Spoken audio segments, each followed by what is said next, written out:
আজকে এখান থেকে যেমন আমরা এসএসকেএম হসপিটালে 100টি নতুন বেডের ব্যবস্থা করলাম, সাথে সাথে এর আগে কলকাতার সমস্ত স্টেট হসপিটালে যাতে একটা রোগীও রেফার না হয় তার জন্য আমরা একটা সমন্বয় করেছি। এবং বিভিন্ন সময়ে রাজ্য সরকারের কাছ থেকে যে সমস্ত বেসরকারি হসপিটালগুলি 1 টাকাতে জমি নিয়েছেন তাদেরও 15% বেড সাধারণ মানুষ, অর্থনৈতিকভাবে দুর্বল মানুষ এবং অতিরিক্ত চাপ স্টেট হসপিটালে হলে তারা যে রোগীকে পাঠাবেন সেটাও তাদেরকে ভর্তি নিতে হবে এবং তাদেরকে পরিষেবা বিনামূল্যে দিতে হবে, এটাও আমরা সিদ্ধান্ত নিয়েছি। আমরা পশ্চিমবঙ্গ সরকার, কেন্দ্রের স্বাস্থ্যমন্ত্রী জগৎ প্রকাশ নাড্ডা এবং স্টেট এবং সেন্ট্রালের স্বাস্থ্য আধিকারিকদের নিয়ে আমরা একটা ভিডিও কনফারেন্স করেছি। আপনারা শুনলে খুশি হবেন। এনএইচএম, ন্যাশনাল হেলথ মিশন, পশ্চিমবঙ্গে আমরা এই বছর কার্যকর করছি।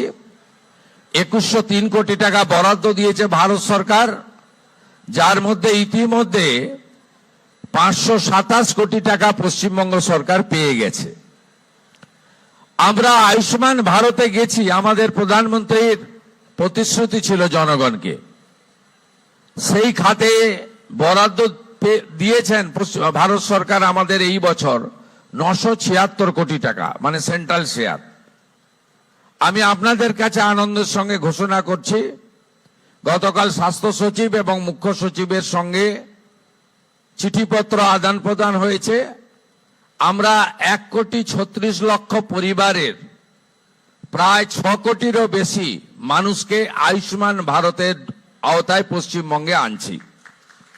1,36,00,000 পরিবার এবং 6 কোটির বেশি মানুষকে 5 লক্ষ টাকা পর্যন্ত গোটা ভারতে, কাশ্মীর থেকে কন্যাকুমারী, কোচবিহার থেকে কাঁথি, দার্জিলিং থেকে দীঘা,